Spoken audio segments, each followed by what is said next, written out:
Hello, hello, good morning, good afternoon, good evening. Welcome to another week. I am back. We are gonna kick things off. Welcome if you're new here, thanks for joining. If you're one of our regulars, thanks for joining. Everybody, thanks for joining. If you have a question, make sure you start your message with the letter Q. It makes it easier for me to spot on the screen here, because things usually pick up in the chat once we get going, and it's a lot of fun. A couple things you might notice that there's something missing from the back shelf here, and that's because I have it on the table with me, the RØDECaster video today. I did a video last week, very quick update on the new firmware that dropped. That is what I'd been teasing for several weeks. So if you haven't watched that video yet, make sure you do, but we can also go over things in this live also and answer your questions live. So happy to show how things work and do some more demos of the new features. Big one being NDI, I guess, is probably the biggest new feature. Also, before this morning when I was getting ready, I sliced my finger on a razor blade that was in my toiletry bag next to my nail clippers, and wow, I do not recommend doing that. So I'm going to try to not have my hand in the shot today because it's got a very colorful band-aid on right now. So sorry in advance if I mess that up. I think it's fine. I don't think I need stitches. I think it'll heal up with the pressure from the band-aid. Ouch. Yeah. Not recommended though. That was yeah. Fun times. Okay, cool. Anyway, who have we got in the chat today? We've got Bull's Promo with a question already. I can see audio on my MacBook Air from the Camlink 4K, but I can't hear it. Tried AirPods and speakers. Audio video come from the Director Mini. Oh, so Director Mini into the Camlink 4K. Is that what you're doing? How are you trying to test whether you can hear it? Because normally capture cards won't. Like it's not gonna output the audio over your speakers. So you could try opening up like QuickTime, doing a recording in QuickTime and see if you see audio there from that. Because yeah, normally the capture cards are not going to be outputting the audio that they get over your system.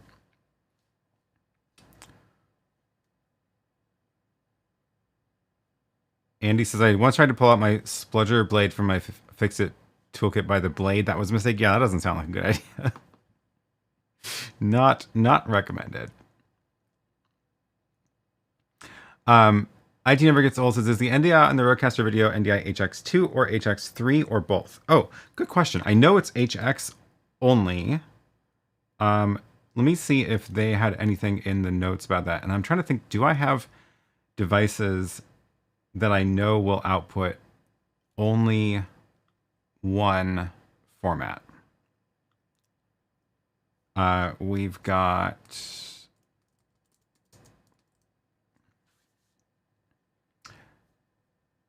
it says NDI HX. It does not say HX2 or 3. So let me think. We can try to look around for some devices.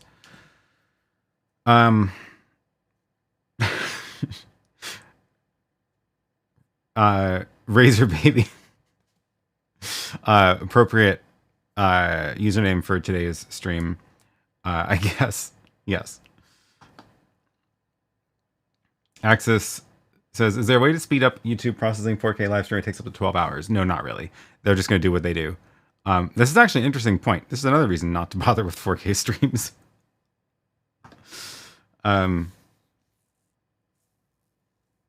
Yeah, no, I mean, you don't, there's no control you have over it. It's just whatever they're going to do is what they're going to do.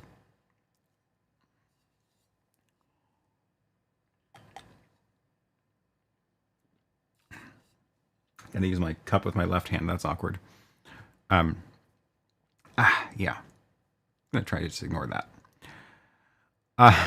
Okay, yeah. So what devices can I test with NDI HX2 versus HX3? I don't remember all the formats that these things support. So let's first check out the Pro Convert, which is Oh, also, I'm really glad it wasn't my Touch ID finger that guy sliced open, because that would make things awkward today. I'm pretty sure the NDI or the Pro Convert is not NDI HX. Let's see if there's any options in this. No, not even any options. So let's... Yeah, let's see. There should be something coming into this right now. So let's see if it pops up on here. So there are a couple ways you can add NDI sources. If you go to the inspector on any of the unused inputs, you can go choose network. So trying to not show the band-aid on there. You can hit network, and then any of your NDI sources will show up here. It is a little bit unfortunate that this list doesn't filter out by type of NDI, so that it's very possible that like you can see my Pro Convert showing up, but this is not actually this is not NDI HX, so this is not going to work. Yeah, unsupported. And it unfortunately can't tell until you actually click in and try it. Okay, so let's boot up the Zoe box, because that one I think does HX of some sort. We're going to find out which sort. But I have to go turn it on, because I keep it off because it's just a little bit whiny. If I can find my studio switch. There it is. And it's a PoE, so I just turn off the PoE port on that. So it'll take a minute. PoE turn on.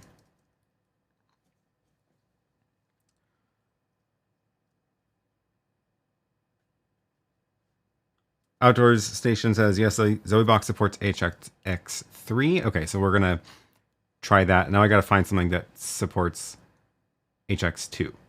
The PTZ, how do we tell? Is there like an NDI inspector? Where is my PTZ camera?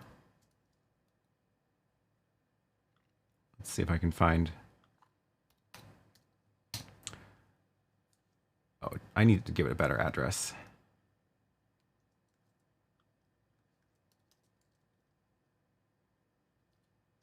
Okay, this is the one from the overhead. I think it's something like.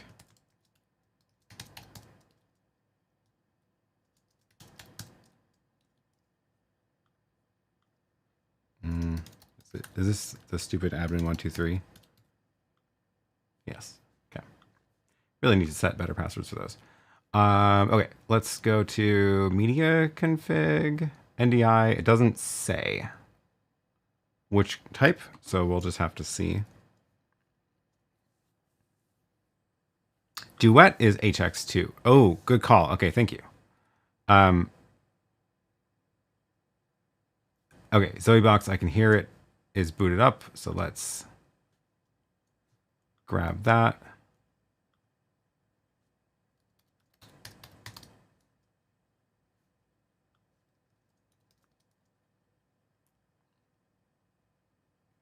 Or it's still booting up, apparently.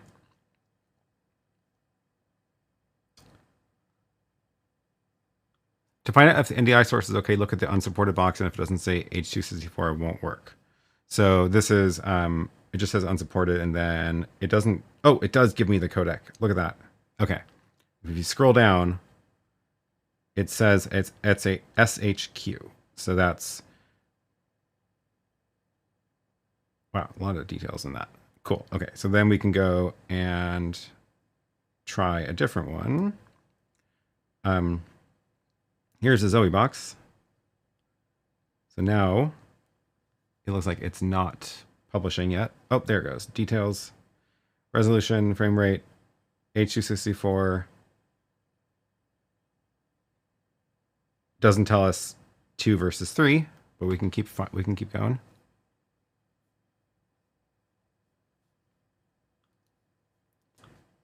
If I can get to it.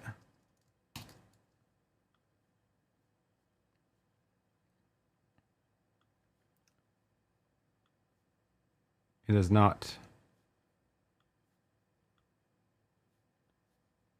Where are you? Different IP address. There we go. Okay. So this one is encoder. We've got H264, but where is the NDI setting? There it is. Quality HX3. And look at that. I can choose between them. So now we can actually confirm. This is set to input 5. So if I show you the multi-view of this, we can see that this, I do in fact see input 5, the video feed from it. Let's actually cut to that and bring it up in the top so it's not, so we can see the frame rate of it. Full frame rate. So that's HX3. Now that means I can go here and I can change this to HX2. Oh, I might have to restart it. Okay, fine.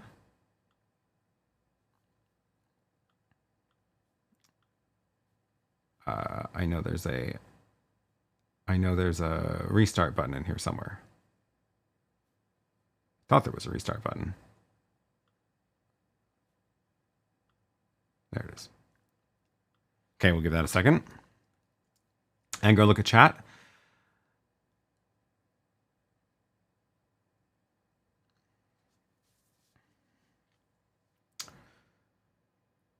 Bromatic says, new to all this is the update allow control of all PTZ cameras or certain types. When I connect my PTZ up, it is recognized, but I haven't been able to control the camera. So it only does it over NDI. So it will, there's no way to like connect it manually to a random camera, but it should work with any NDI cameras. That it should work with any of the NDI cameras. Once this reboots, I'll show you that in a second because I do have it. I can do that right now. So we can go add a second one here. Network 2, AVCAN's PTZ, and this should work. There it is, 1080p, H264. Okay, so this one is this camera on the side, and then oh, I forget what the PTZ control is on the device itself, but I know it's in the RØDECaster app. So let's go over to the RØDECaster app, and then here there is camera controls, PTZ controls, enable PTZ, and then it should, yeah. Now you can just move the camera around with the, whoa, with the buttons on the screen. Are there buttons here for it? I'm not actually sure.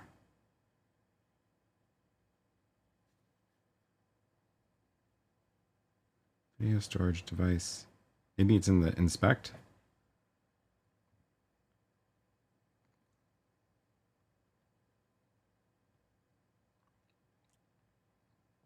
No, I don't see it on the device itself. But that's fine. It's straightforward enough to do it in here. So it does support presets. I wasn't able to figure out how, so theoretically you can use it. You can actually have it like, if you put this into a scene or a different slot, you're supposed to be able to map presets to those scenes. I couldn't figure that part out. So I just left that out of the video. But if anybody else tried that, let me know if you got it to work.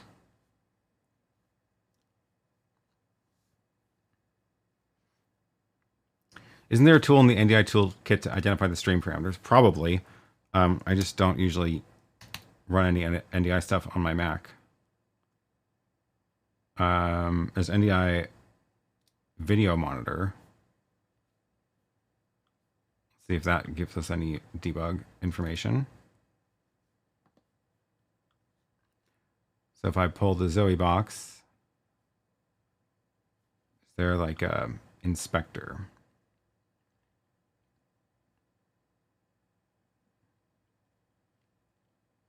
No, I don't see anything about details.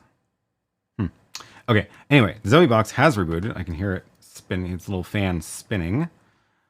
So let's go back in here and we should see NDI HX2 here. And is it still in the RØDECaster video?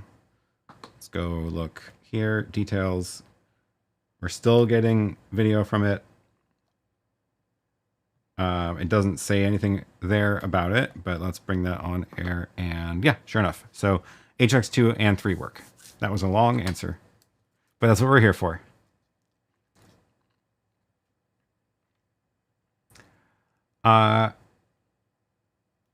Great.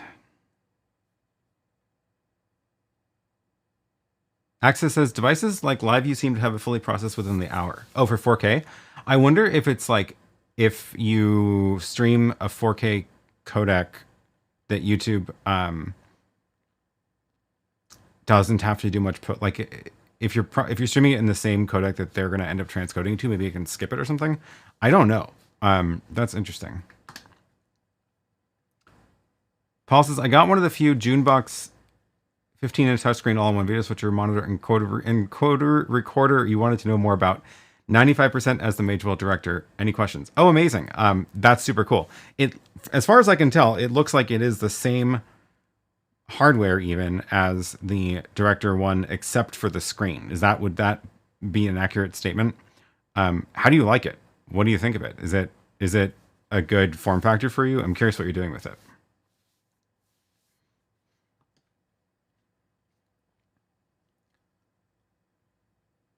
Andre says, remember that discussion about boundary mics for meeting Q&A audiences? I tried a USB-powered mic called SSL Connects connected to a DJI transmitter. It worked, only no noise cancellation.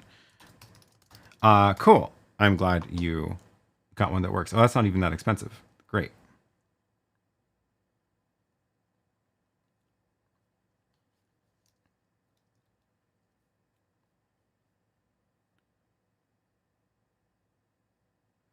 $4K on the Amazon encoder to YouTube is pretty fast.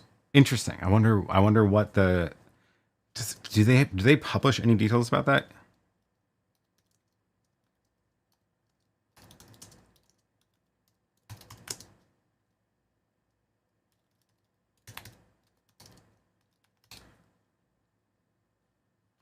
Let's see.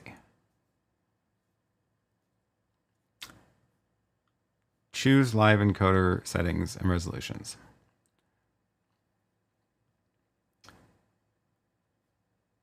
Do they have a recommended codec for 4K? Recommended.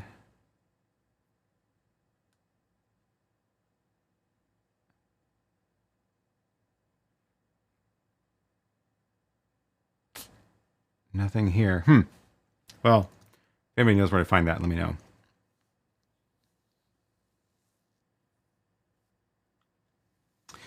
Did I test the RØDECaster Pro link to RØDECaster video files audio? I haven't actually plugged in a RØDECaster Duo yet. I don't know if I have a good way to wire up that many audio sources to test with, unfortunately. But I can... I don't know where the power supply went either. Over there. Maybe that's it. It might.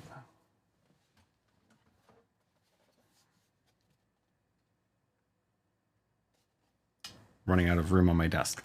That's silly. Don't have a good way to put this next to the RØDECaster and get it all in the frame. Okay, then can I get my power cord over here? What are you stuck on? Oh, it's like tied to the desk. That was smart, sort of.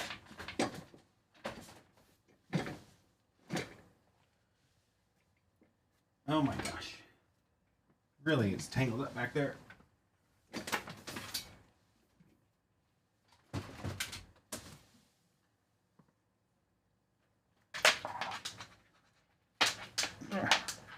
Come on.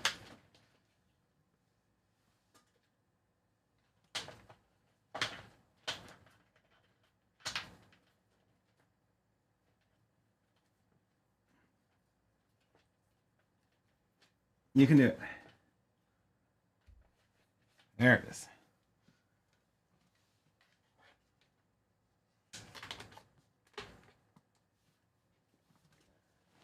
Okay.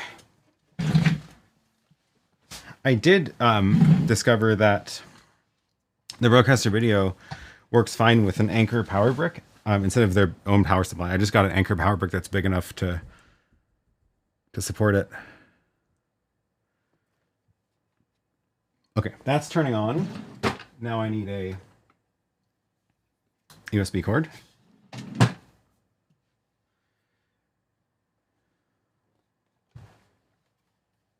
And we go from there to the audio one, which is 4. Okay. So with that, we should, theoretically, that's all it should take. We've got audio channels in here. Gonna have to figure out how to get audio into that in a second. It is a chunky boy. So theoretically, if I go over to the RØDECaster video, I haven't actually done this yet, so hopefully this works. If I go to the auto switching, then we should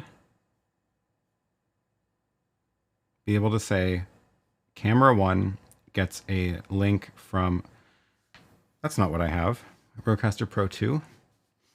Interesting.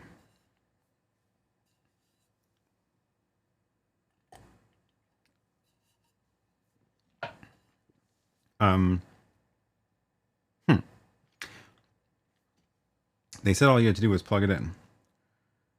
Let's see if there's anything on here I can do. Multi-track. Let's make sure multi-track is on. Okay, it's on for USB.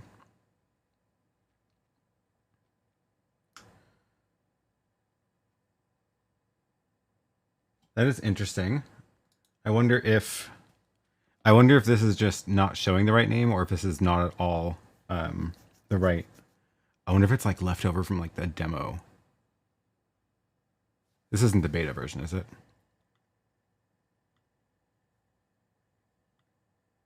No, I think this is the real. Yeah, okay. I'm not on the beta anymore. I'm gonna have to ask them about this. Was there a firmware update for the Duo? That's a good question. I have not updated this, so let's do that first. Where's my other network cord?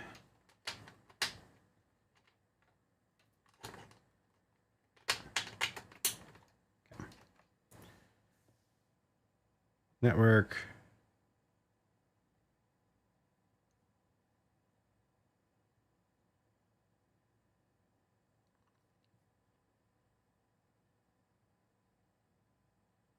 Connected. And where's the update on this one? Check for update. There is an update. Okay, let's do that. While that's going, let's come back to the chat. Mike says, I used to get a prompt on the director one asking if I want to end a live stream or pause it. Now I don't get that prompt.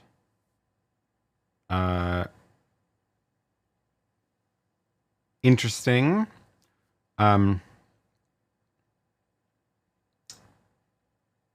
think that is it, if I remember correctly, that only happens if you are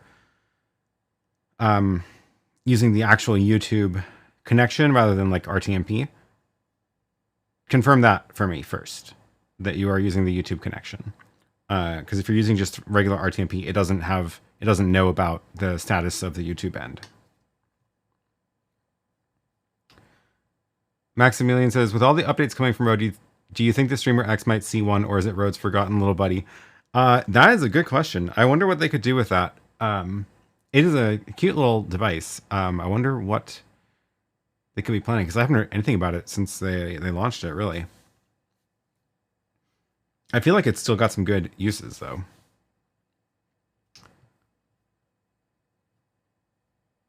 Oh, Paul, I asked about the June box. Like it a lot. Use it for live TV and shopping presentation. That's very cool. Worried about Junebox updates. They claim they'll send updates OTA, but software number is the same as Director 1's last number, not the most recent number. Also comes with almost no paperwork or manual. They seem to not want to align themselves with Magewell, though they are almost exactly the same. It's probably a similar thing that they did with OBSBot, where the with the OBSBot talent, it is the actual same hardware as the Director Mini, but OBSBot has their own like custom software they do on top of it, so they are slower to get the updates out compared to Magewell pushing them out for the Director itself. So it's probably a similar thing where like Junebox is actually a separate company and they're doing their own update cycle on top of it. Definitely is a concern though, but yeah.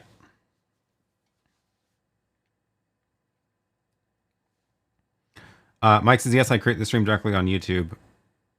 I mean, when you are in the Director one, do you stream with the YouTube connection, or are you streaming over RTMP? Bulls almost a similar problem. I have to go into studio and switch off the live stream. Oh, weird. I wonder if they changed something. I wonder why. Oh, I hadn't even updated this with the. I forgot about this. The Call Me update. Do I have to actually register for this?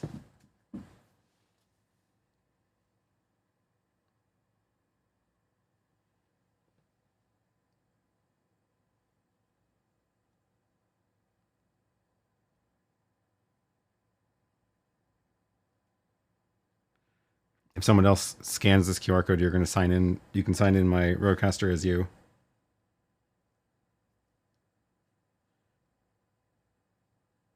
Oh, weird. It says my password isn't right. What? Ugh. Come on. Oh, apparently I don't have an account with Rode, but I do. It's confusing.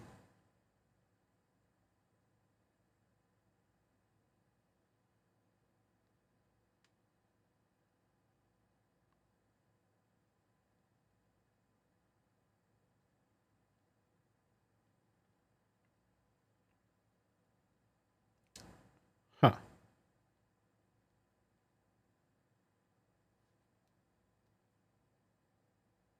Don't know what that was about. Okay, anyway, that wasn't what we were playing with. We wanted to see if, now that this is updated, does it show up correctly in the Rode software? So let's just, for good measure, unplug this, plug it back in. Now that it's back up and running, and then pop over here and go to this. So now, nope, same thing. I wonder, it might actually be working. But how do I test this? Audio links. We could do sounds for one, because I have all the little sound buttons, and I have, what other device could I do? I don't have anything plugged into the combo jacks. I could do,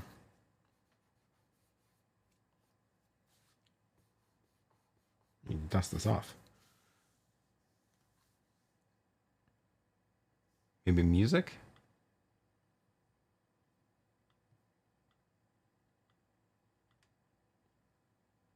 Okay. And then auto switching is, you hold that, and then it should auto switch now. So let's see if it does when I play.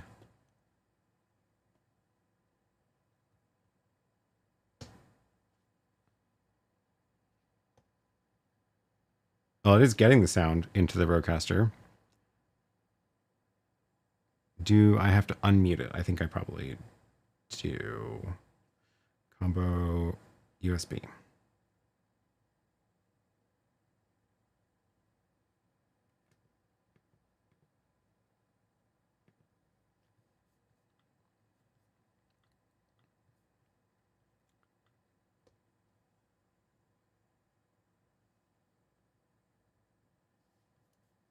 How many USBs do I have?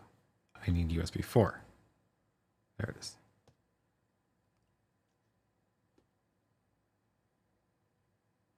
No, I don't know if this is working. I need to I think I need to do some more troubleshooting and see if that's a bug or not, because it is weird that it is showing me RØDECaster Pro. Okay, I'll have to come back to that. In plain sight. Happy 5 months. Here's many more. I highlighted that on my screen, but it doesn't show anything special on the stream yet. I need to update that. That is a special members chat for the membership anniversary. So thanks for being a member. Mike says, I do stream with the YouTube connection. Okay. I don't know. That is an interesting one.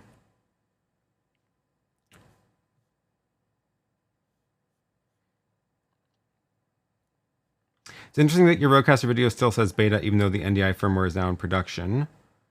Oh, it does it still say beta? Interesting. It shouldn't, because I updated to the latest.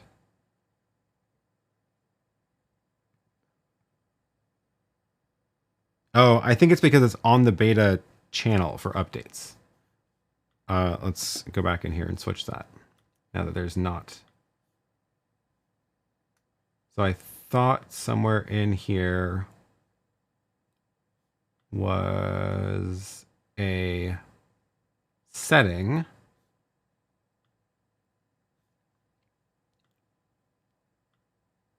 There's NDI. There was a setting in here for whether you're on the beta. Maybe it was in the app itself. Yeah, I thought it was.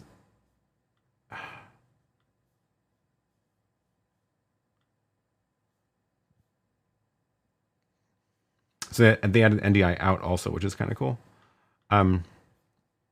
Weird. I could have sworn there was a setting here to turn it off, on or off of the beta channel of updates. Tap the screen a dozen times. You can't be serious.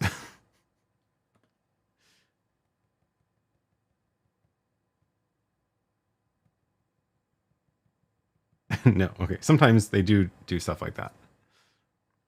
Do you need to set a threshold for the auto switch? No, I don't think so. It's all pretty much automatic.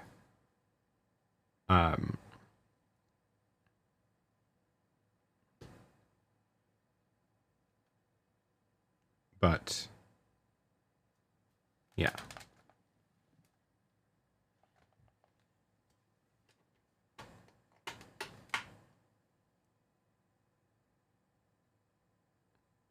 Okay.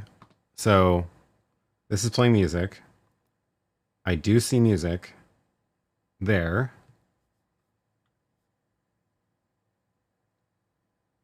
Yeah, it's not getting the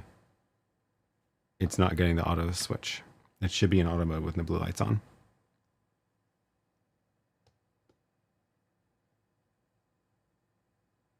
But at least we know we have sounds coming into that. I'd be interested in seeing a Call Me demo someday. Me too. I never actually got a chance to play with that during the beta feature when they were doing it, because I just had too much going on.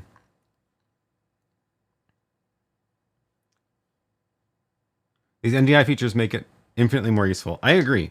So one of the other cool things is that you can now you can use wireless phone cameras. So if you do, they have their own app for it, first of all. So if you go to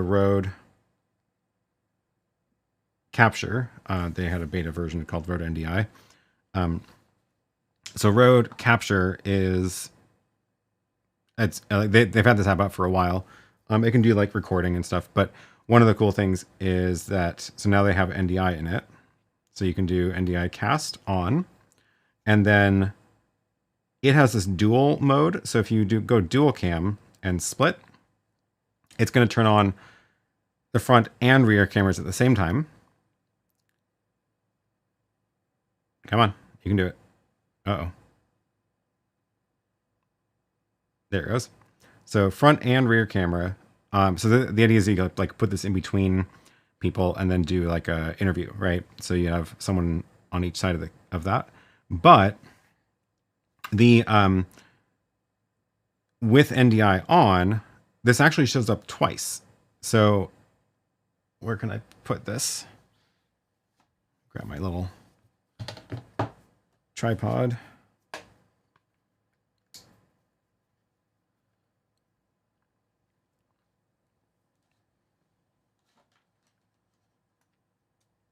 So I have front camera pointing at me and rear camera pointing at my monitor. It's very blurry because it's too close.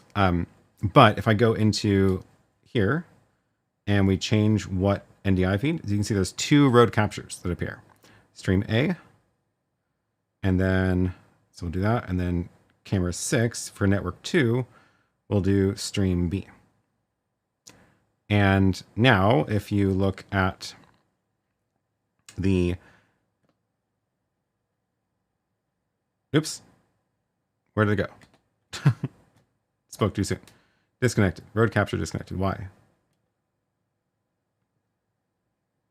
Am I not on the right Wi-Fi?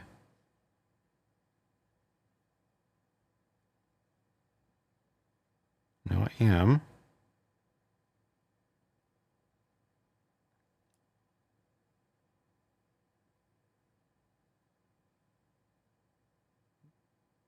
Okay, NDI on, separate cameras, front and back.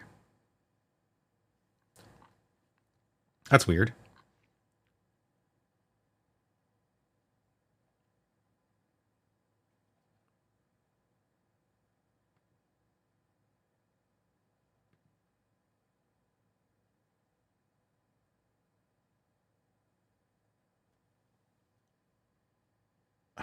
I have too many. Is this available for Android? I don't think so. Rode capture.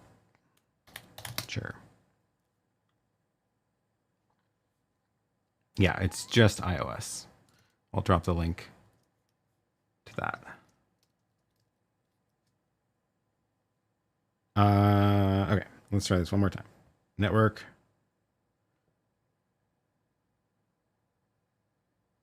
Stream B.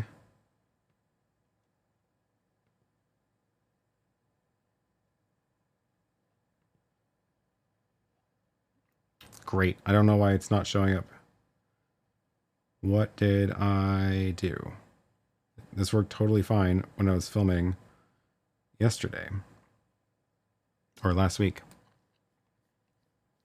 But no, so there's no Rode Capture app for Android, but you can use any NDI camera app. Let me just go back to the regular camera app and a regular NDI camera. NDI. That's not how you spell NDI. If you go to NDI HX camera, then you should be able to pull this up. There's iPhone. And it's not getting any for my iPhone today. What?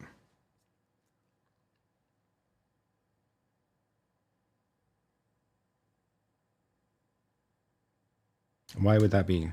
It did say it only works on the wired connection. Let's make sure this is not on Wi-Fi. Yeah.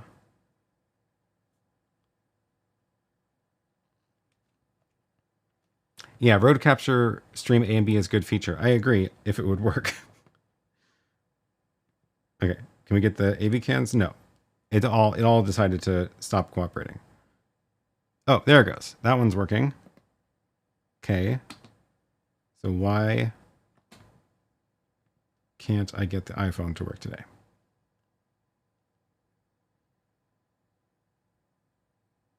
That's so weird. Same network? I think so. Let's double check the IP address of this. Should be my regular network.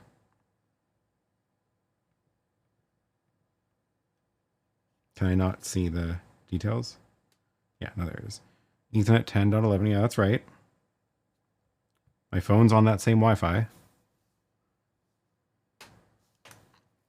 Let's try NDI capture on the iPad. Another cool way to do it. Start broadcast.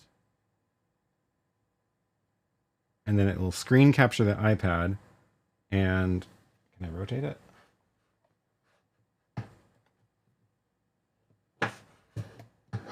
Theoretically, this is sending that over the network now. Let's see if we can pull that one up. There's the iPad. Okay, that one's trying. It's not getting a good signal out of that one. But at least it's trying to pull the video feed.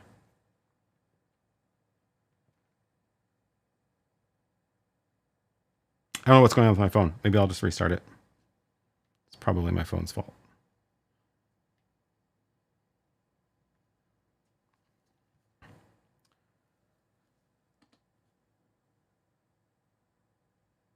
Andre says, I believe Tom Buck has a video showing the Call Me feature. Yeah, I think he was on top of it, unlike me. Does the RØDECaster video support stinger transitions? No, it doesn't. So if you go to scene builder, you can see that where the transitions are. So in this little thing, fade, dip, and wipe are the options. So you can do different kinds of wipes. You can choose the transition time, and then when you press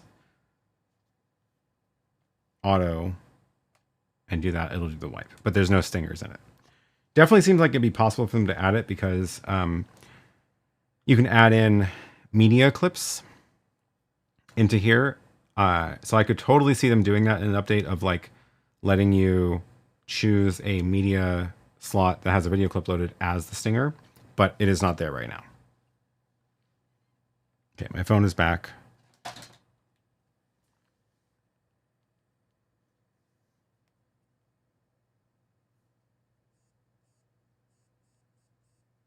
Oh my God.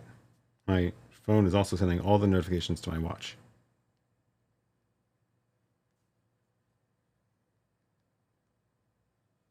Okay.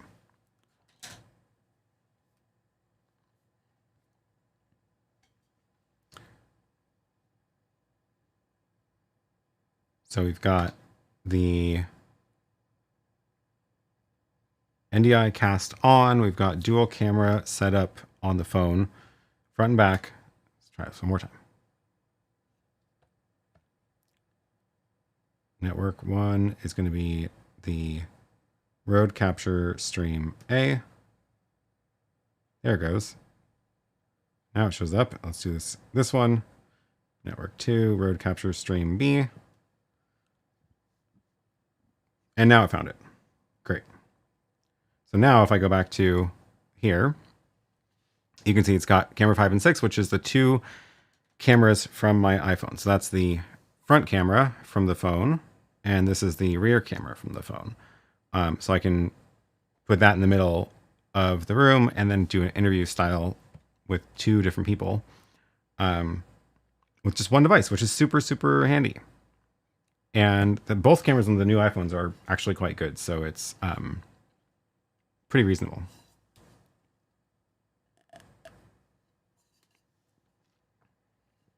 Don't know why my iPhone wasn't cooperating with the network, but restarting it seems to have fixed it.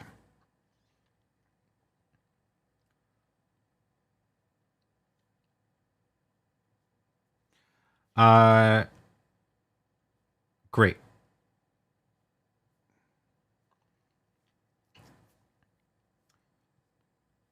Have I tried connecting the Streamer X into the RØDECaster video? I did at one point, and it didn't do what I wanted it to do because of how the Streamer X works. I was trying to use it for something in particular, but it shows up as an audio interface, and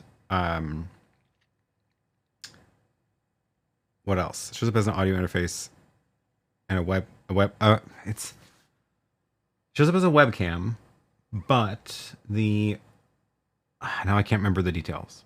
You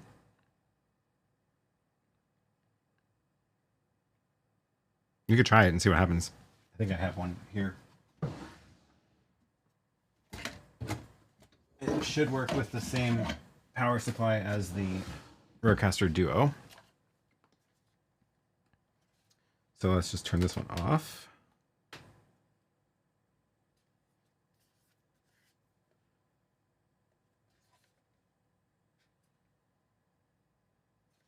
What breadcrumbs did I allude to about the RØDECaster video NDI updates in previous streams? I try really hard not to because I'm not supposed to say anything about it. But I think I may have mentioned stuff like...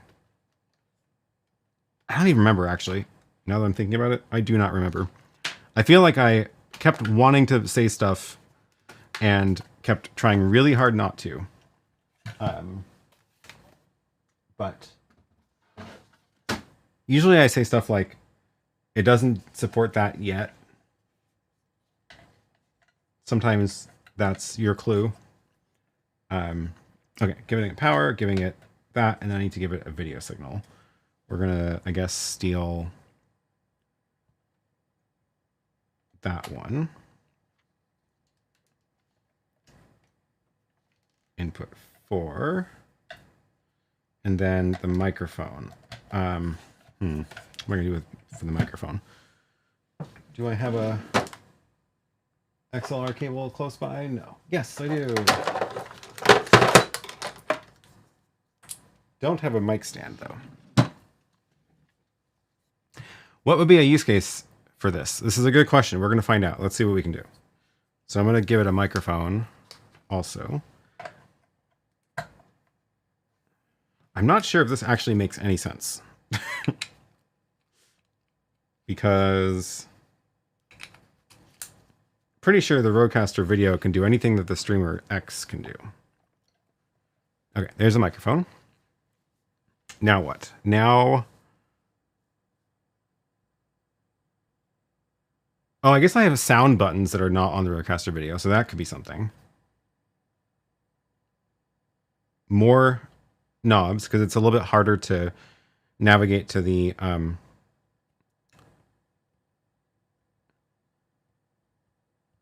It's harder to navigate to the audio levels here to adjust your mic input versus this is always available. The other thing is there is an HDMI pass-through out. So I feel like that opens up something because this one, there are two HDMI outs, which you can use as a pass-through, but this is just yet another option. Oh, this supports 4K. So that's probably the big reason is if you send a 4K signal in and pass through out to a monitor for 4K, I think it downscales it to 1080 as the capture card. That's what we should test. That's what we're going to do. Okay. First, I need to just see, does this work? So let's go, let me get my NDI camera out of here.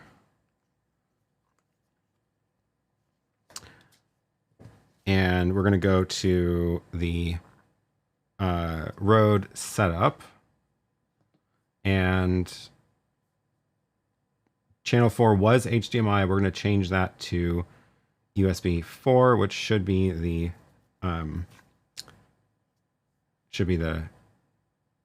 Rode streamer. Yeah, okay, so that's the Streamer X. So if I push that, it's going to mute my video.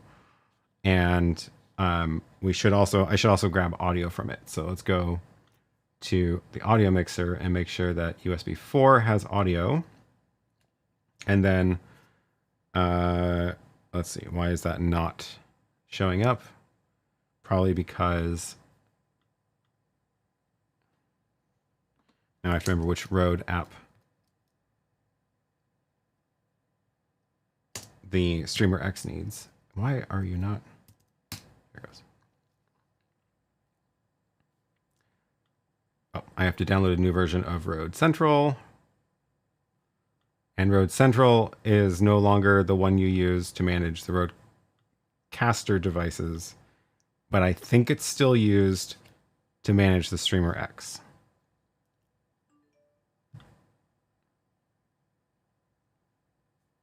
Okay. Rode. No, it's Rode Unify. Jeez, there's too many apps. That's the one, Unify, but I need to update that now too.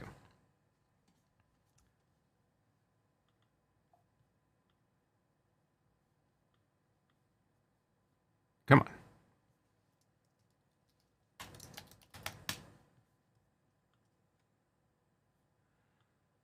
Download that.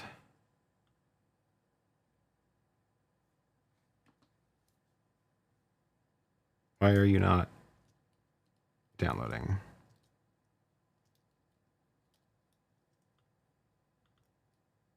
There it goes. Update all the things. I wonder if I made a firmware update for the Rode Streamer X also.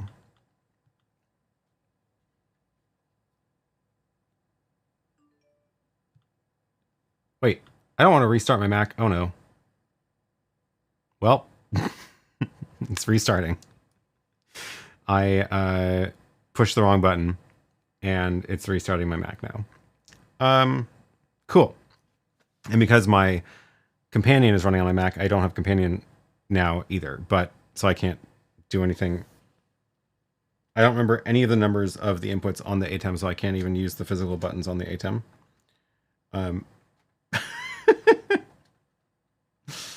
Let's see, where's my... Here's the RØDECaster. Oops. That wasn't supposed to be a stinger. You can watch my computer reboot now through the eyes of the RØDECaster. Oh, cool. Now I need to type my password in again. And...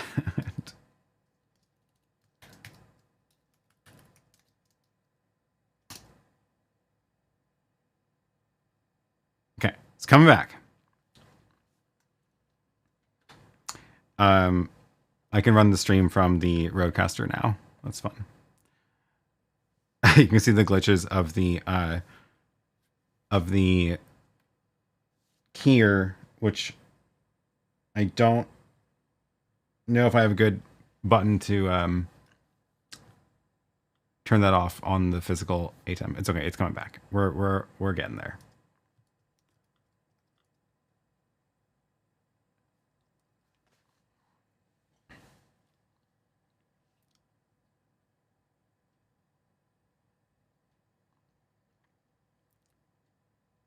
Wow.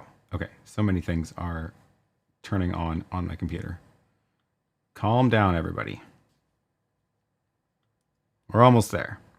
OBS is back. Where's Chrome? Are you going to give me my Chrome windows back? Yes. Doing it live. Exactly. I need to run Companion now too, apparently. Verifying Acrobat. Wow.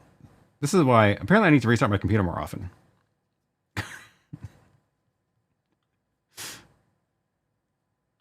Hence why you do not stream from the Mac. That is very true. That is very true. Okay. It's coming back. We're getting there. Companion's back. How come your screen went lighter when that happened? So it's because the... it is because the...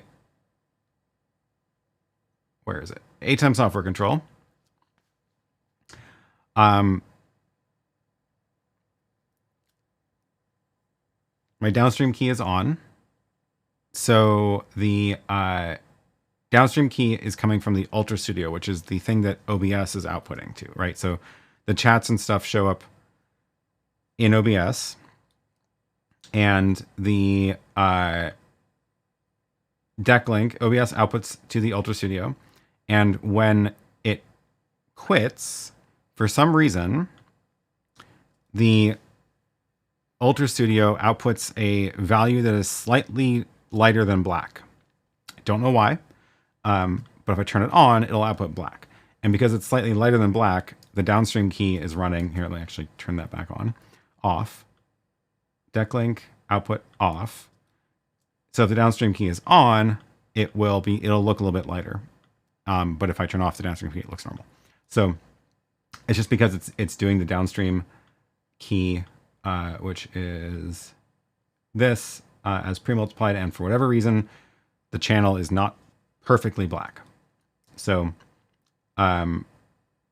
here, let's actually put that into the super source. Box 3 is Ultra Studio fill. And where's box 4? Let's make it the same size and scoot it over there. So there's the box. That's actually set to black right now, but let's go to Ultra Studio key. So the key and fill are, I need to turn that off. Okay, there we go. So if I show a chat message, let's show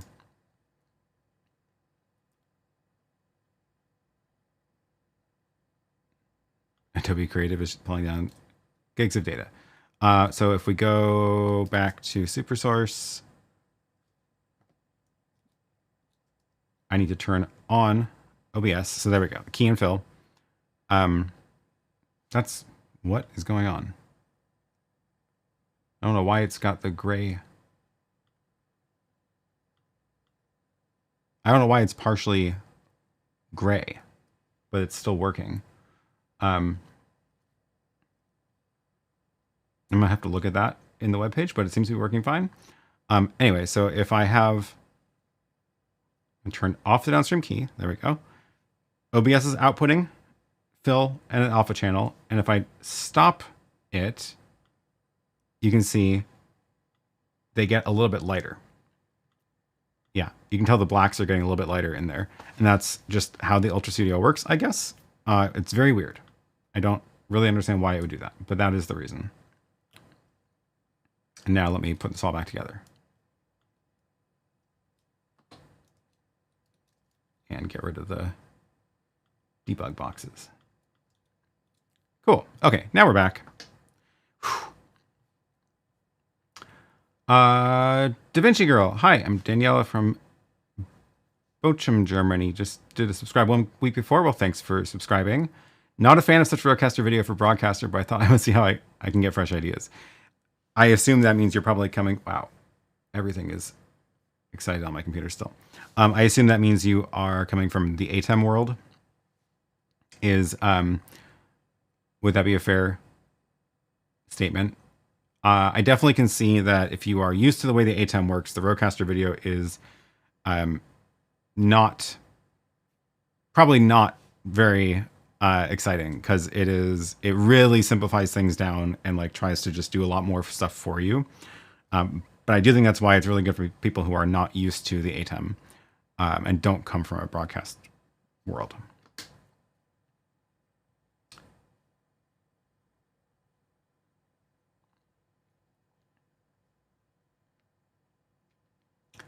It's a diff of -5 IRE changing to 0 IRE.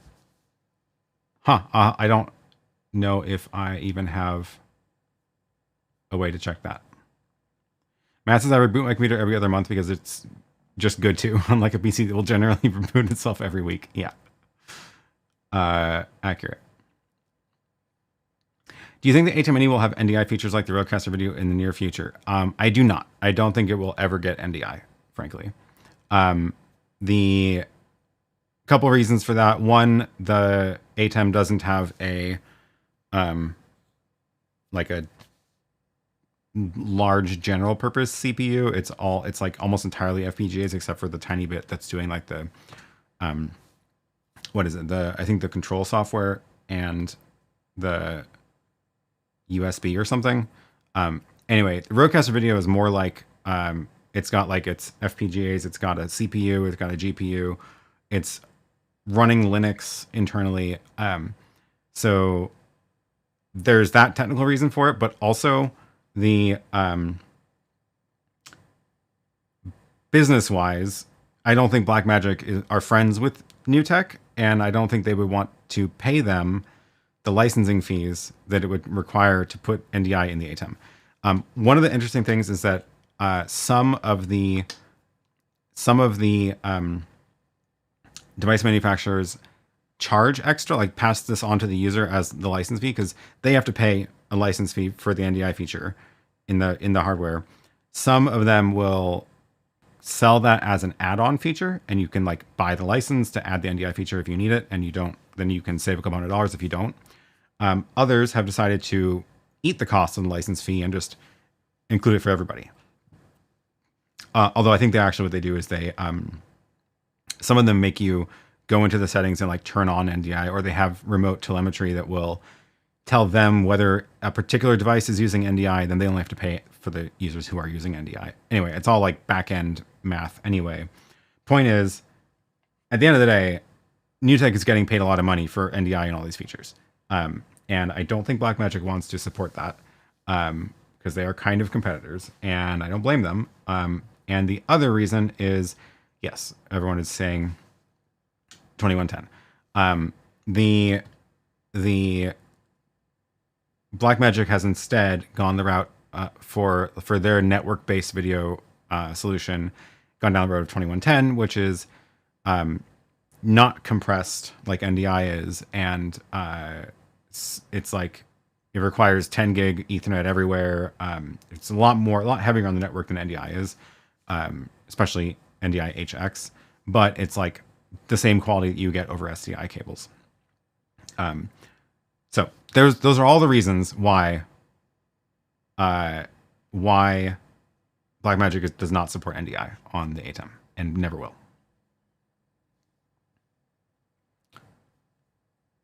Yeah, VizRT bought I forgot, now it's called VizRT. Yeah.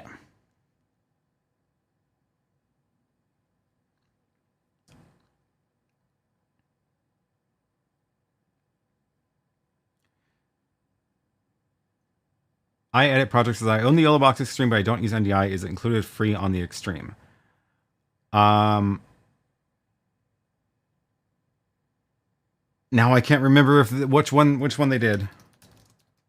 Let's find out. Ah, my finger. Somewhere in here. Nope, they don't mention it on this page apparently. Oh, that's their store. Where's like their...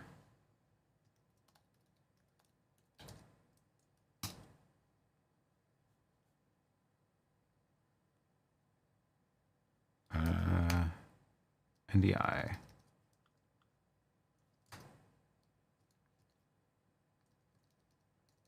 Now I can't remember if it's included or not, and mine is not a good test of it because they enable all sorts of beta stuff on mine. Omer says NDI is included on the YoloBox Extreme. Okay, great. Ah, you pay for it on the Ultra. That's what I was thinking of.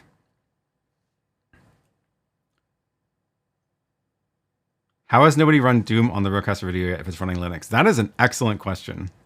That is a very good question. I don't know the answer to that. I also don't know enough about how to install custom software on these devices to do it myself.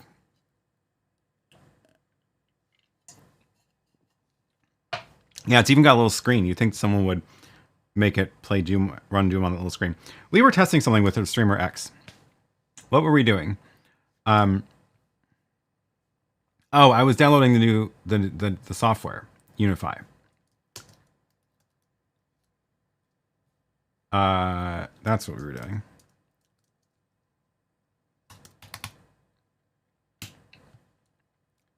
RØDECaster app is running.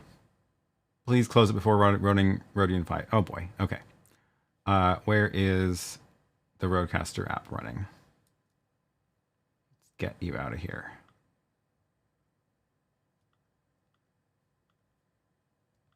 Is it running? Okay.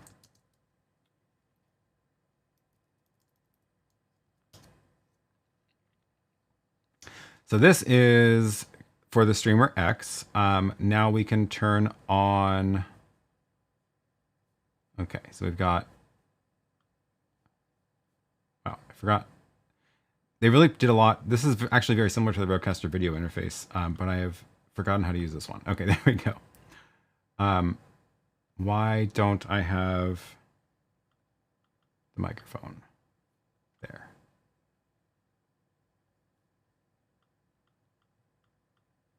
Stream, monitor.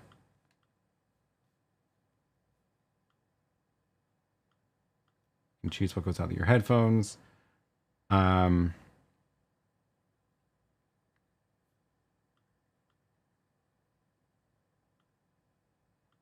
Channel assignment.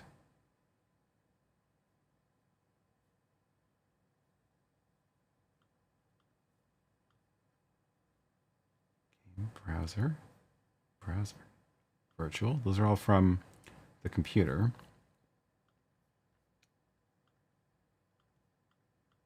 These are all different audio devices you get in the computer. Where is the microphone?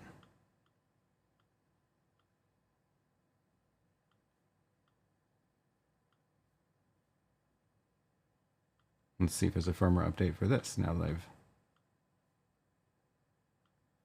Nope, okay.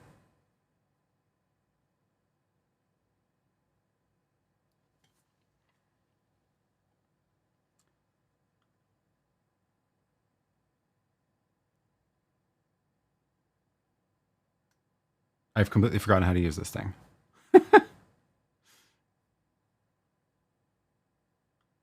Why are you not... Why are they grayed out? Delete them.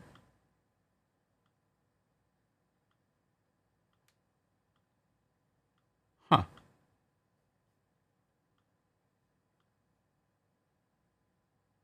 Is it because I'm not... It's because I'm not plugged into my computer. Because I'm plugged into the RØDECaster video. This is just like a... Now I need a long cable.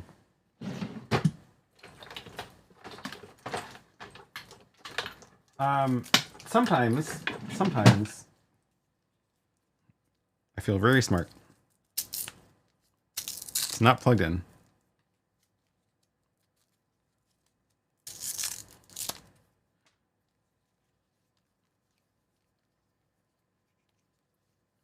Let's get a nice long cable here and plug in there. Now I've forgotten, are there even two USBs on this? There are. I don't remember if there's a difference between them. We're going to find out very soon.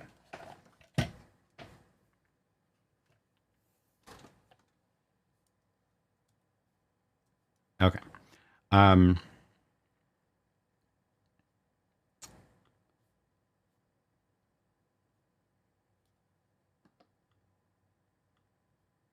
might not... Plug it into the... Ow! Ow! Apparently I'm not supposed to use that part of my finger anymore.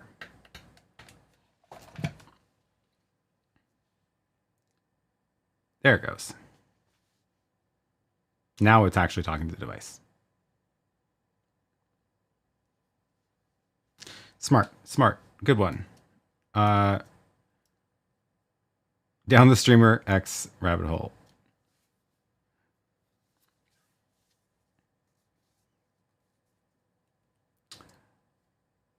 Okay, now it's connected. Now I see the microphone. And I see audio coming from it, sort of.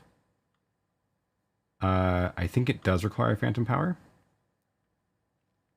And there it goes. Oh. What is... Does not look right. I think I need headphones too.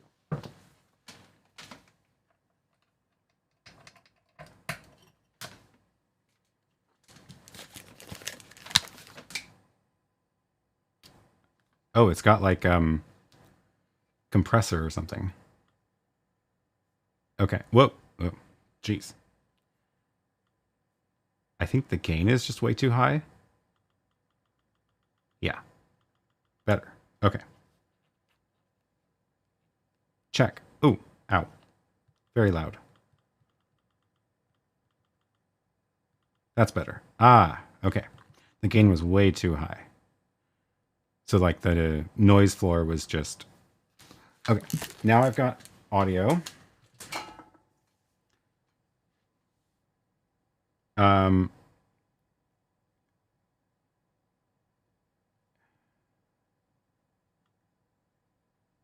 Thanks for the loading, Spinner. What was I trying to do? I was trying to get this audio into the RØDECaster. So let's open that up.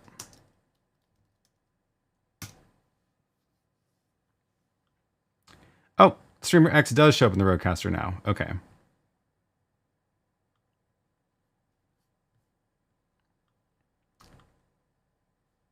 This is actually what I wanted to do. Just basic streaming setup. Microphone, level, great. So now in the RØDECaster video, in the audio mixer, do we get audio over USB? It would help if I plugged it in again. And where's that cable? It does have 2 USB ports. Let's see if I can do that.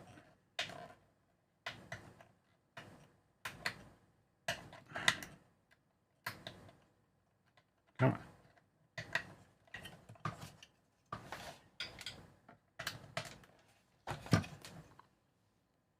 Okay, that's plugged into... I don't remember what the second one does. It might be only control and not audio. Why can't I plug it in without looking at it? Okay. And then we should be getting audio from this into the Streamer X. I see it.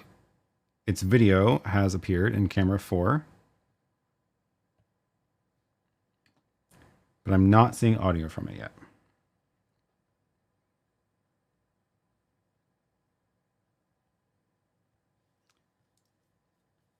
USB 4 audio.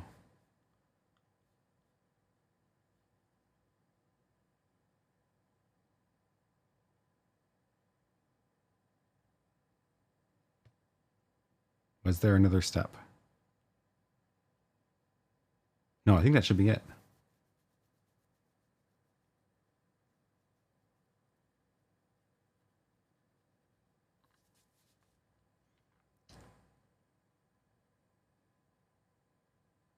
What am I missing? Is this actually plugged into USB 4? Yes.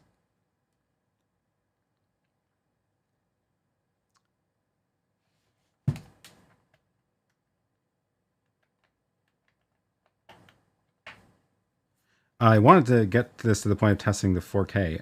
I guess I can...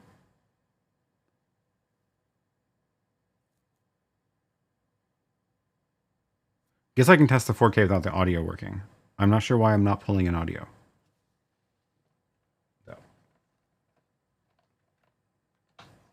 So what I want to do is test... Because the RØDECaster video doesn't do 4K, but this does. So what I can do is, I know I have a 4K clip somewhere on one of these SD cards. So I'm going to turn on my HyperDex, grab an HDMI cable, and if y'all don't start asking questions, I'm just going to keep rambling.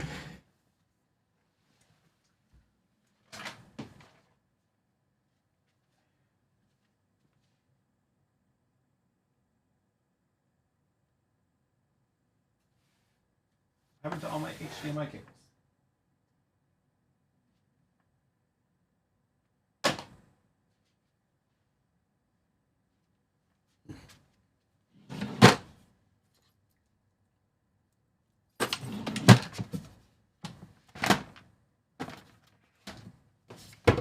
Seriously.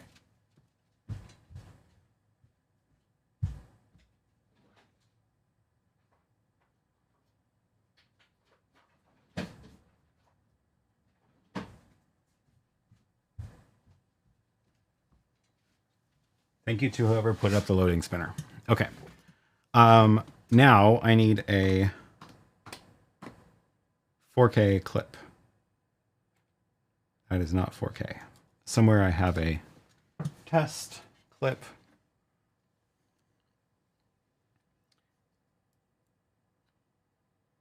$1080. Hey, where'd my 4K ones go?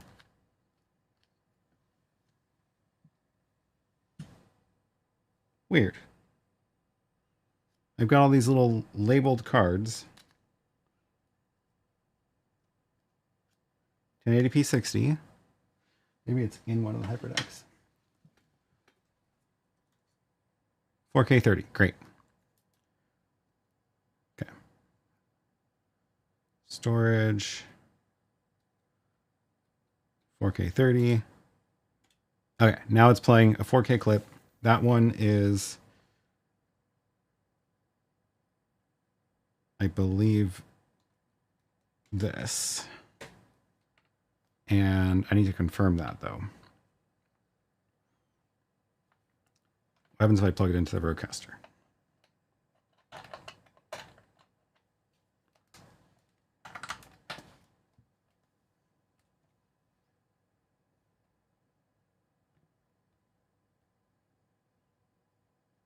Okay, the RØDECaster says it's outputting 1080, getting a 1080 signal. So that, I think that means the HyperDeck is scaling it down. So, let's see, is there a setting in here? I think there is for...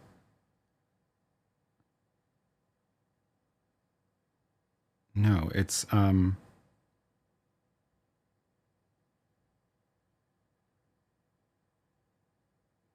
monitor...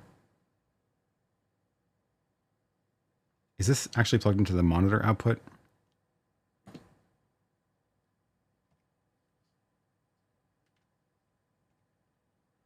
Or is my... I need to make sure I'm getting a 4K signal out of this. Is the HyperDeck detecting the...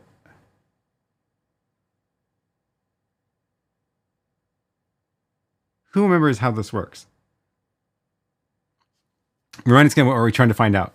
We're trying to find out if the Streamer X downscales 4K input to 1080, because then you could use this to output 4K to a TV, but then capture 1080 in the RØDECaster video. However, I'm struggling to find something that will actually give me a 4K signal out, because for some reason, even though the HyperDeck is showing me 4K here, the HDMI out from it is showing up as 1080 in the RØDECaster video. So I need some way to confirm that. Maybe the monitor... where did it go?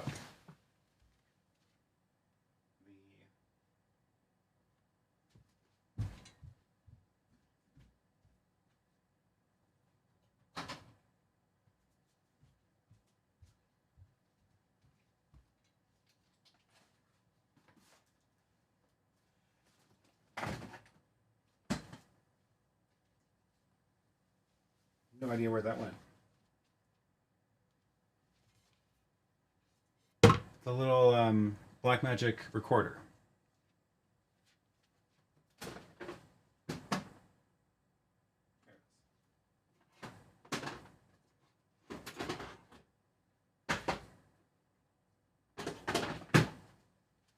This one.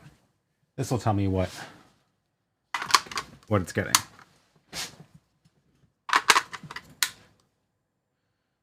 So let's turn that on, plug this in.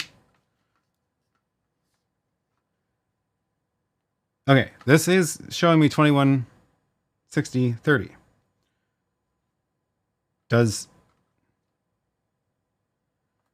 What? Now I'm confused. If this is a 4K signal, I'm also pretty sure that will only ever output 4K.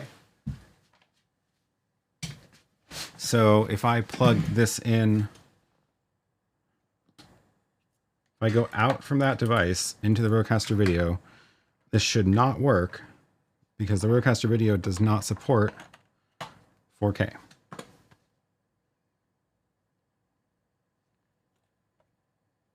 Okay, now it says unsupported, and it's showing me 4K. It's recognized the signal, so I guess for some reason I must have routed the wrong thing out of that hyperdeck. No, the hyperdeck is downscaling because it is sending 2130 to this thing. Okay, we got it. So apparently the hyperdeck downscales based on the capability of the thing you plugged into, but this thing does not. So this is getting a 4K signal, sending 4K to this. The RØDECaster video sees 4K, and it is saying it's not supported, which is what I expected. So now that we have that working, I need to actually, I have the cables in the wrong order because I need the longer one. We're going to put the short cable over here and the long cable to the RØDECaster or Streamer X. So the Streamer X, yoink. We're going to give it, don't touch that part of your finger.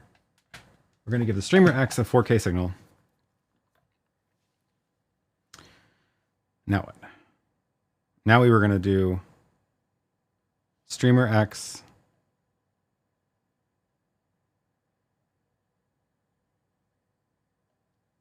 make sure it's plugged into the RØDECaster video, which it is on input 4, and then we go back to input 4 and we change this to USB 4. And do we get a signal? Details 1080. Interesting that it's 60, but that's okay. And there it is. Okay, it does work. Great, now we know. So that means, and I'm out of screens to test with, but that means that you can plug a 4K feed into the Streamer X. You get 4K pass-through out. The webcam output downscales to 1080. So you can run a copy of your 4K downscaled into the RØDECaster video. And that is a use for the two combined, because now I can get a 4K stream out, 4K feed out of this to a big TV or projector in the room or whatever, and get a copy of it to here. So that is useful. That was a long journey. Wow. Thanks.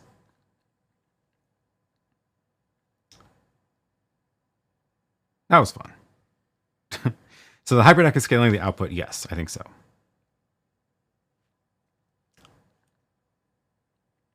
Would the Director Mini tell you if it's 4K? I don't know. Possibly. Possibly.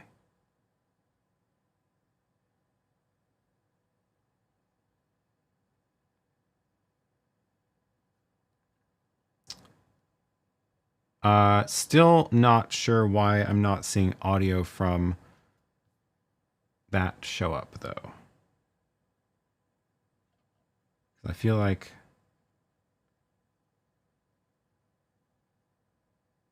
if it were plugged into my computer, I think I would be getting audio. Let's find out.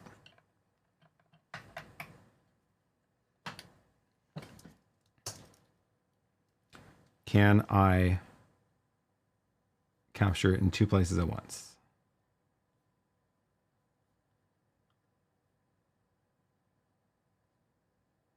Right. The second USB port on the Streamer X only does audio, not video.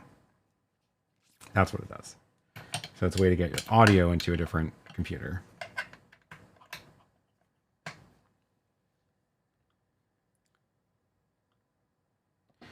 So if I swap the USBs, then I can do Streamer X video. And can I do Streamer X main audio? And do we get audio? I think so.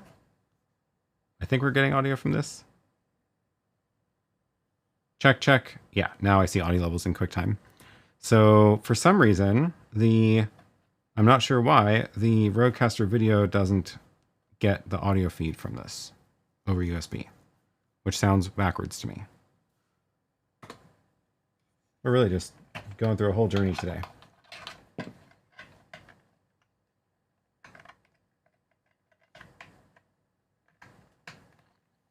So that should give me video back in, yeah, there it is.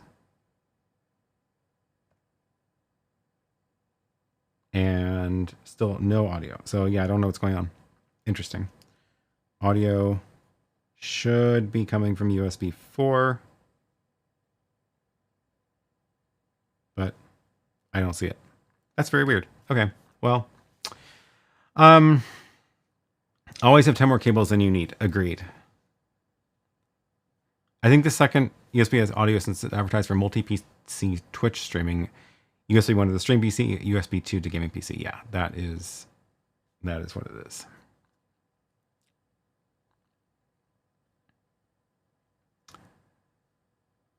The video says pass-through is handy. I agree.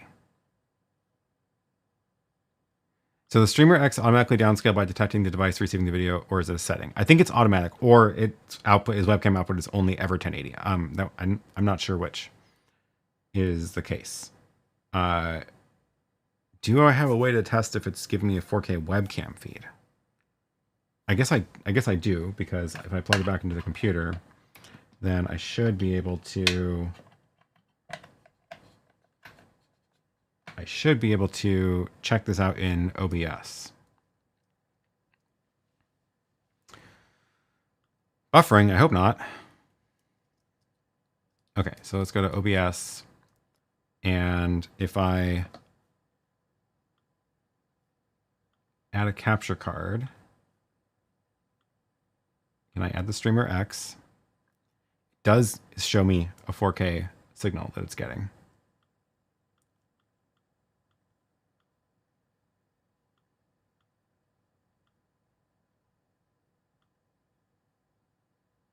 Although it's not showing up.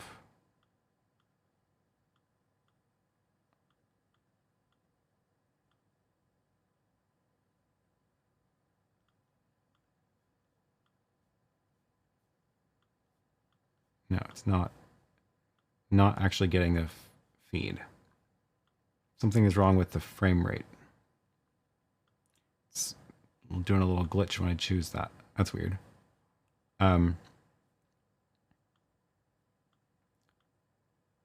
Yeah, it's not quite recognizing it. Not sure why.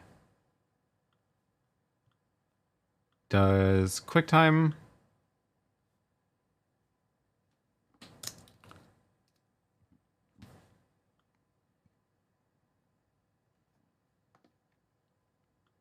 Do I get any info? Movie inspector. Video format. It just says H264. That's helpful.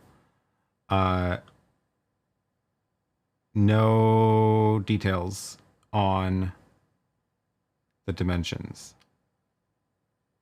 Thanks, QuickTime. What about VLC? I forget. Can VLC open webcams? I feel like it must be able to.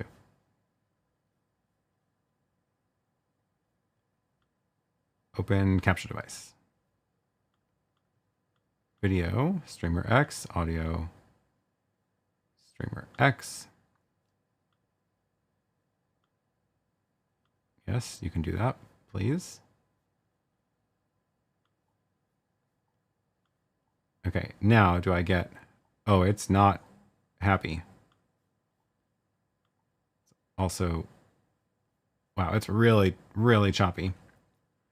But I think there is a debug here. Oh, it's only getting 1080. Interesting. And it's doing that poorly with it. That's interesting too.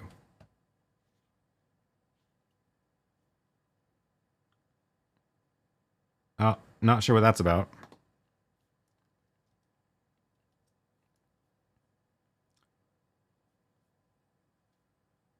All such devices in my mind are low cost without serious good quality, so at least in my mind, a waste of money. You mean the RØDECaster video? I don't know if I would describe it as low cost.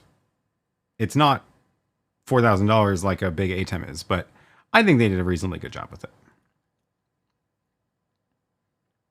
Try the down arrow next to the record button in QuickTime. I don't think that. I think that's just how you choose the device. Yeah, there's no media information there. It should be here, but it just says A264, which is kind of annoying. Interesting that QuickTime can pull up that webcam feed way better than VLC can. I did not get audio in the end. Still don't know why I'm not getting audio from the Streamer X. I will have to ask Rode about that. See if I'm doing something wrong. I think I'm doing everything right. Saying from the 90s still holds true, plug and pray. Yeah. What was the reason that ResolveCon got such poor audio quality? Which hardware do they use for streaming? Were you at ResolveCon? That was a couple years ago now. So what we're doing for audio there, that was, I'm pretty sure the way that worked was we were using the venue's audio system.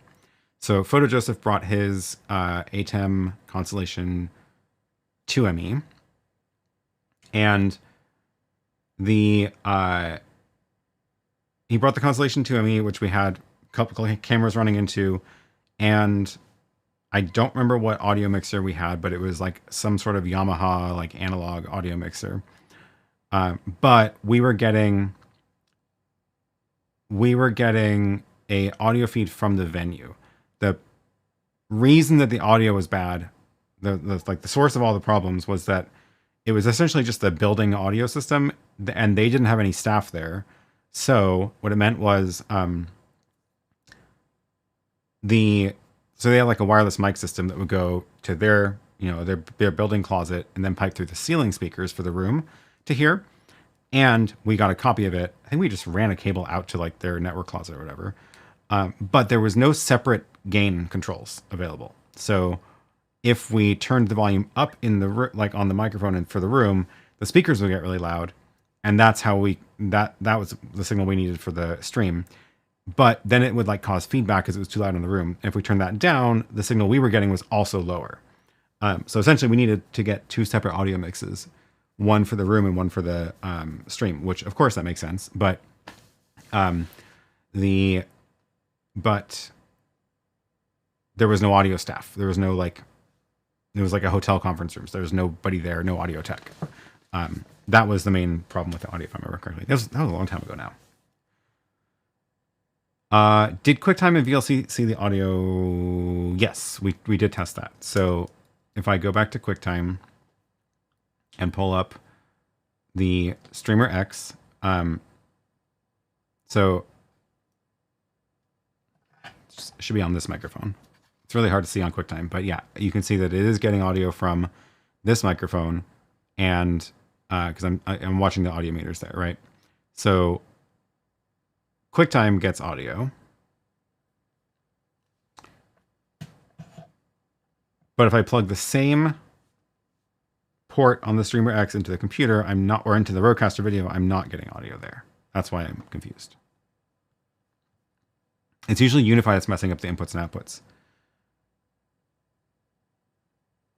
Yeah, okay, actually, now that you mentioned that, let's go back to this and double check that. Okay, it's set to custom. Let's do.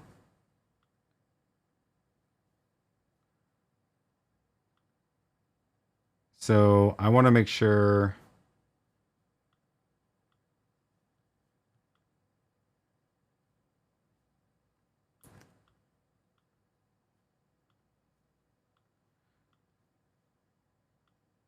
Yeah, okay, I wish I had text on these. I think this icon is the live mix, and this is the headphone mix.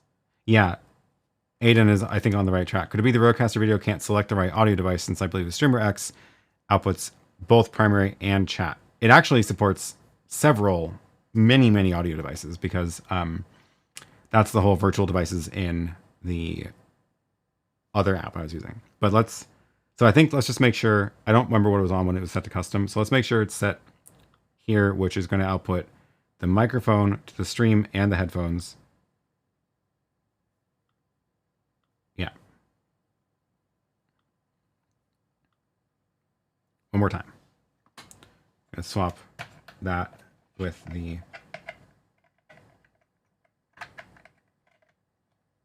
oh my god.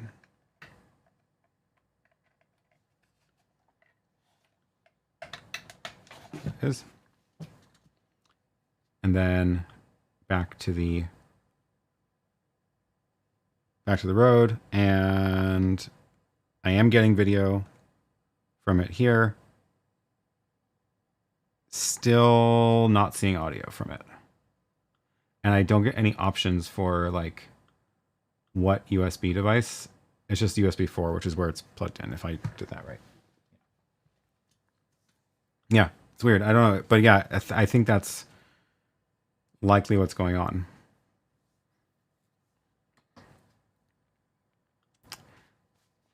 Any of you using workarounds for your drones to have clean outputs via UVC, USB-C for live streams, aside from Cosmos streamer devices? It's a good question. I've only done HDMI out. Peter says I used to be SAR with the Mavic 2 Enterprise thermal drone. I used custom 3D printed mount from Thingiverse to mount a YoloBox Mini on the transmitter and connect it via HDMI. Wow, that's an interesting way to do it. I like it.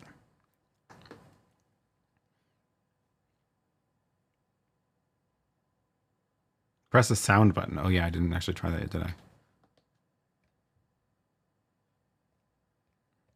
Yeah, I'm not seeing any audio from the sound pads. Huh. Nope, no idea.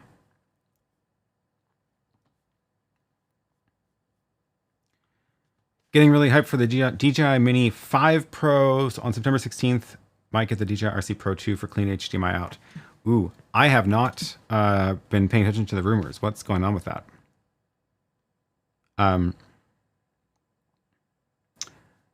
Emerald says there isn't. You need a Pro controller with HDMI out, or you need to RTMP the feed out. It's a bummer that their controller doesn't do webcam out. That would be a good feature. But yeah, I haven't paid attention to the rumors at all. I still am using the DJI Mini 3. Very curious what is going to be new in the 5.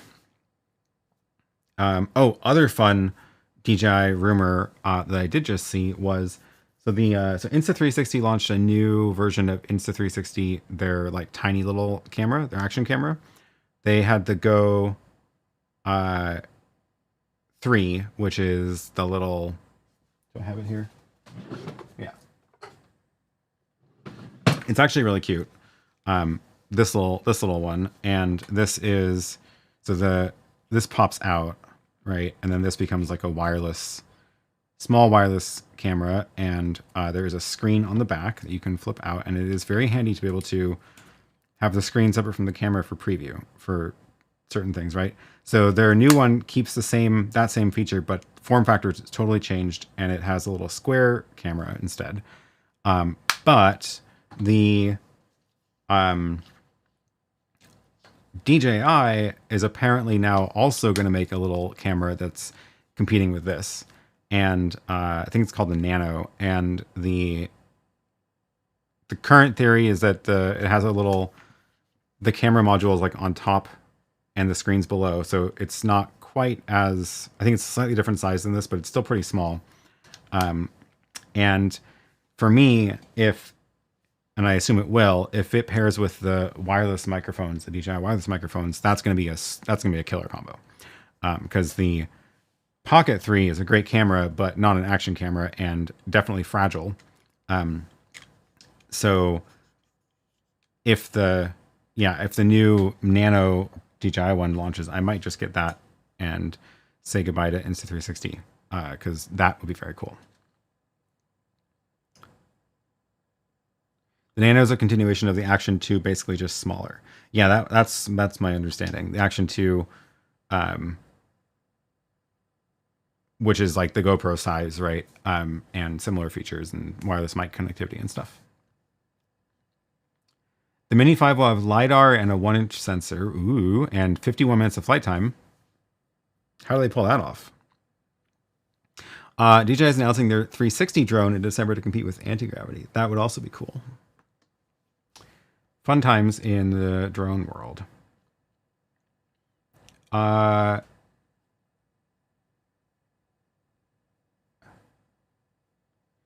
It says, sorry for the scaling question earlier. I don't know why I thought there was an issue, but it's working. Uh-oh. Now I've forgotten what your question was.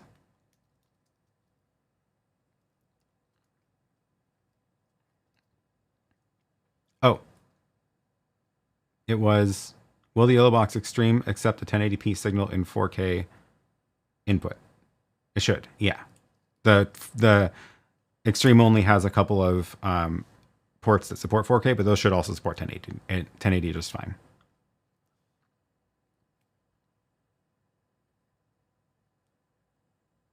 Yeah. Emerald says the Action 2 is the GoPro session size with half the depth and supporting power or display module. It was silently updated last year with 128 gigs, so I know it's just the next step. Oh, cool. Okay. I don't even remember that one. Oh, that one. Right. I do remember that. That makes sense. This was came in 2 parts. So, do they still link to it? Yeah. Oh, it's just no product page anymore.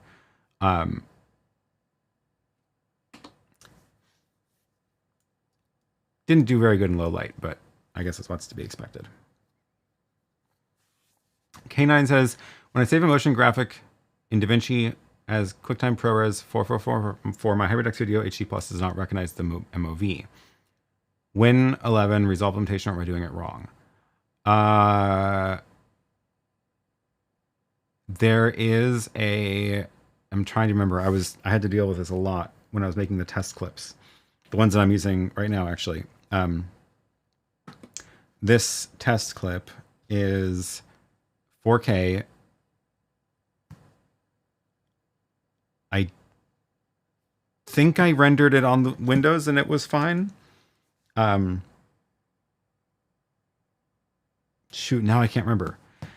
Oh, I do remember there was a bug in the M1 Mac QuickTime implementation that made them not work. I was able to do them on the M2 Mac, but I thought I also had done them out of Windows.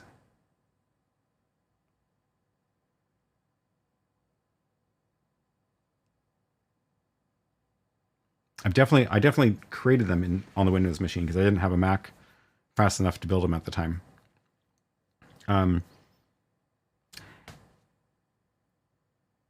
Yeah, I don't know. I do remember it being really finicky, and it took a couple tries to get it to work. But pretty sure I was able to get a copy out of Windows. Bowles Promo says, it's almost full circle for me with my opening question about the Camlink 4K. Like you, I can see the audio, and it can't route to Zoom. I don't feel so bad now. True. Interesting. Yeah, I don't know. Wow. Okay, it's been a long time. We've been going for an hour and 45 minutes. That's what happens when you let me go nuts with all these wires, I guess. So many things connected on the desk. Okay, last thing, I promise. Since I have this up on the iPad right now. My project for the rest of the day is I need to finish creating the diagrams for the shed. So they've built all the forms for the concrete and the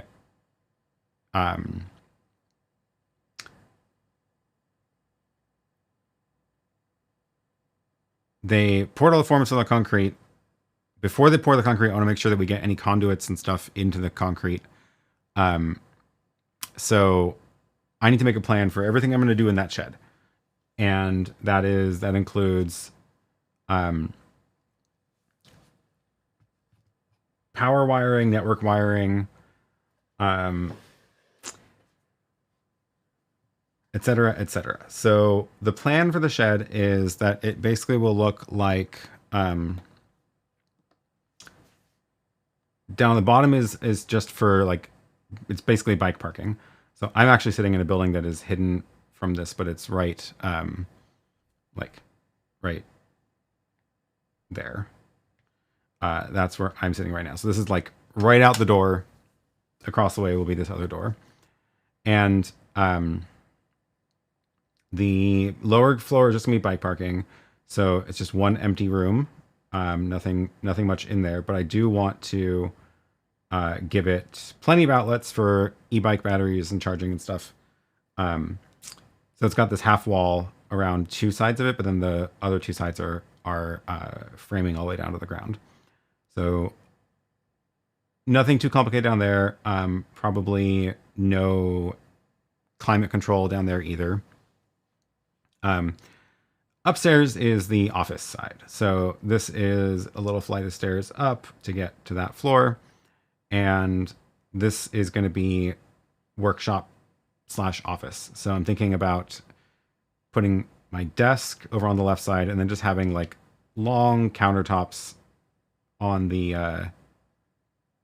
rest of it. So we look at down here, I've got just a long counter space, and then I'm going to put in a little tiny bathroom there and a utility sink over here. So I figure if I split it like that, I can do just the toilet in the bathroom side and then get a nice big utility sink for projects. And the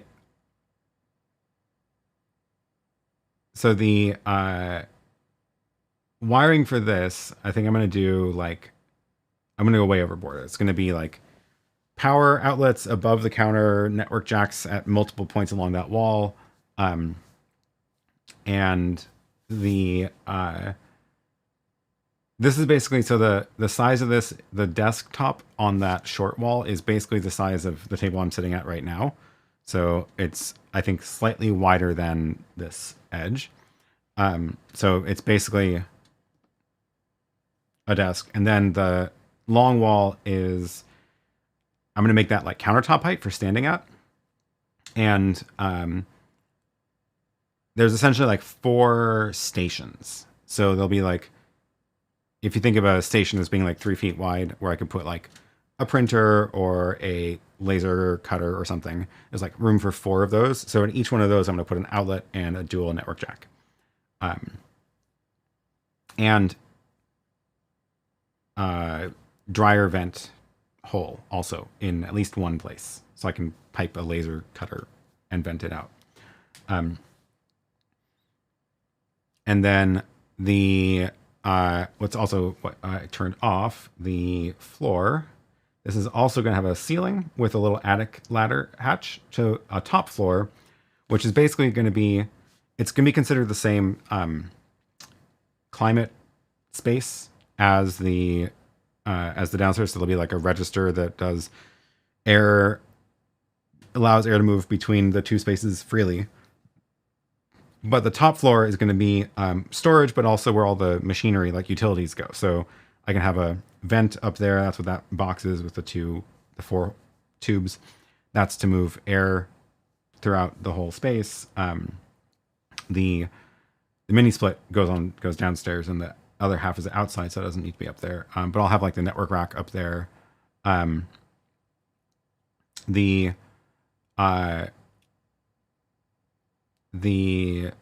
What else is going to be up there? I don't know, but I need to make this full list. So yeah. That's just going to be ladder access. So that's not everyday kind of thing. But yeah, so working on this, I need to get this done so that I can make sure that all the requirements for the electrician, he has all of them tomorrow, because he's going to come and do the sort of outside work of that tomorrow for anything that needs to be prepped. This is probably a long ways off because I don't actually have a permit to build it yet. This is going to be a separate permit, and but we're just doing the foundation right now. So because the foundation's on the, foundation is on the current permit. Put in at least one Ethernet dual port in the bike shed. Probably a good idea. I will do that.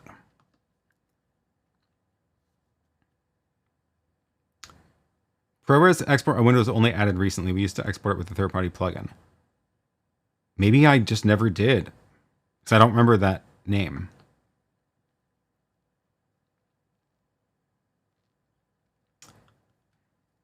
Still interesting. What was the reason for the extremely poor audio quality on the in Resolve Con? I did describe that. Sorry if I was talking too fast. Essentially, the problem was we only have one audio mix for the room and for the live stream, and that meant that we had to keep the volume low to avoid feedback in the room. So the volume was low on the stream. And we had to boost it, and that just wasn't good. We did something different the second day, and I can't remember what. And I feel like it was better, but I don't remember what we did now. I think I filmed us talking about it. I should go find that footage. No SDI in the shed. Should I wire it up for cameras too? I do want to do fiber between the shed and this room, because I also want to be able to do radio stuff in there. So I don't want any, like all the Cat 6 I'm going to put in is going to be all shielded. I'm going to have a ground ring around the building. I will have no, other than the main power line, no electrical connection between that building and anything else. So it'll be fiber for a network between the two other buildings. And I'm going to put a big ground bus bar up into the wall in there so I can ground things properly. And yeah, I think that's, yeah, I gotta finish this list.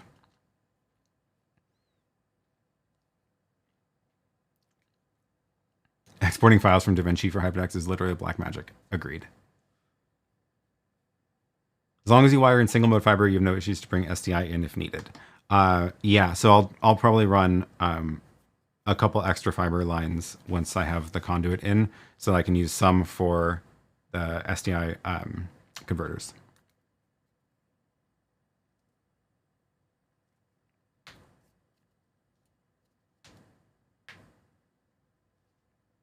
I think there's something about audience downloading big files. Don't know how that would impact audio.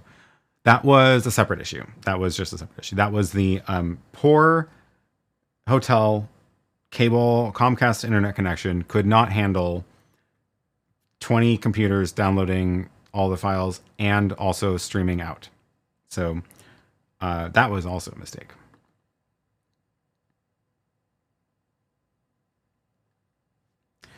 Total phasing. I tolerated 10-15 seconds of the stream. Yeah, that was, I remember being very stressed when that was happening. I streamed actually I streamed a lot of it to a BTS feed. So I think that's still on my channel. Let me see, what did I do with that? I may have made it private or maybe members only. Let's see if I can find it. They're unlisted. I'm going to make them members only instead of unlisted. They are pretty long. They're pretty long. 7 hours, 2.5 hours, 5.5 hours. And if you watch these, oh, that was our recap.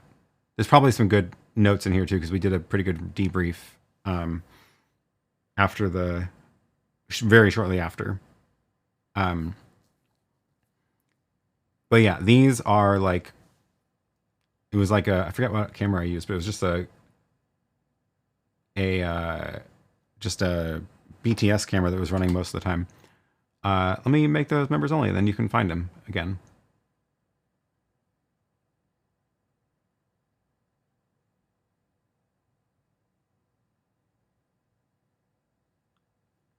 Because unlisted means you won't be able to search for them. Great. Now these are members only.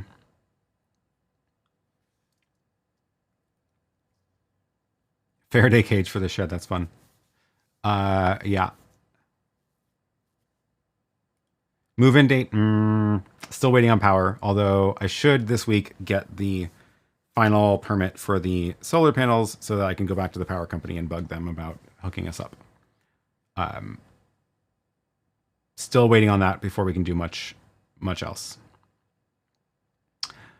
Hollyland is announcing some new cameras September 3rd. Looks like NDI cameras possibly. I wonder if they're going to finally launch the when they've had 2 NABs in a row. Their little one that runs Android.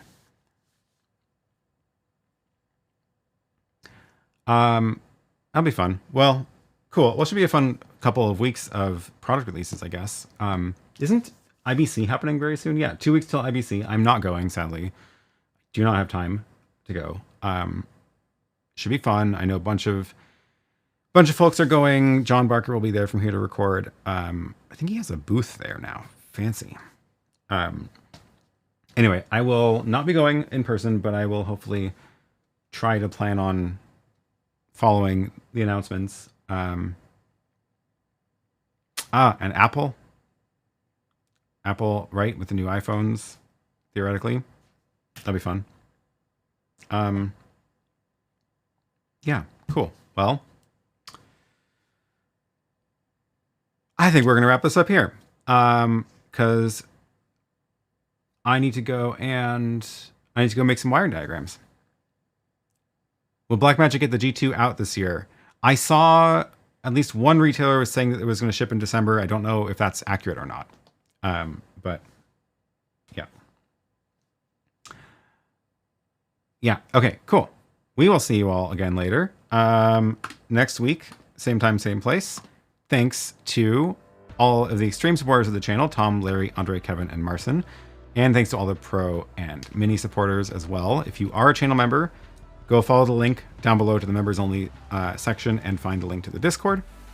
And now you can go and search for ResolveCon on the channel and find those streams from way back when, and watch 7 hours of Photo Joseph and I struggling with the internet connection in the room. Yeah, we'll see you next week, which is going to be September 7th, so right before the Apple announcements, and then September 14th, which will be during IBC, and we'll see what happens. Yeah. Okay. I'm going to go try to pretend like my finger didn't get sliced open and get on with my day. And I will email Rode and ask about what's going on with the Streamer X and the RØDECaster video. Thanks. I will see you all again later. Good.